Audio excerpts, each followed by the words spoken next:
চলো চলো আজ তোমাদের সাথে আমার করা একটা অন্য রকমের কাজ শেয়ার করি। এই যে রুমটা দেখতে পাচ্ছ এটা আমার রুম।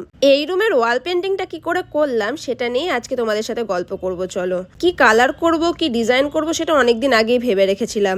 তাই প্রথমে কালার মিস্ত্রিকে দিয়ে গ্রিন কালারটা করিয়ে নিয়েছিলাম, আর এই পাতা পাতা ডিজাইনটা করানোর জন্য একজন আর্টিস্টকে ডেকেছিলাম।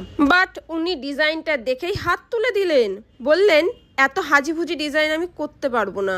অগত্যা আমাকেই মাঠে নামতে হলো। যতই হোক শখের ঘর, সেটা তো নিজের মতন করে সাজাবই। তাই চক আর রুমাল নিয়ে বসে পড়লাম কাজে।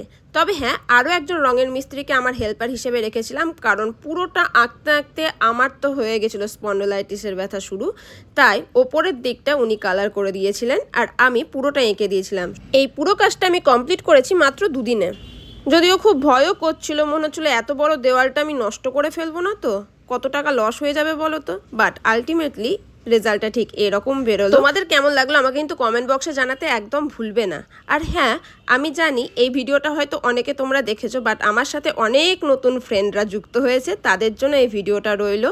তো কেমন লাগলো আমাকে কমেন্ট বক্সে অবশ্যই জানাবে। এইদিকে বাড়ির সবার থেকে প্রশংসা পেয়ে আমি এতই কনফিডেন্স পেয়ে গেছি একটা দেওয়াল এঁকে, যে পাশের ব্যালকনিটাও আমি ঠিক এইরকমভাবে দেওয়ালটা রং করেছি।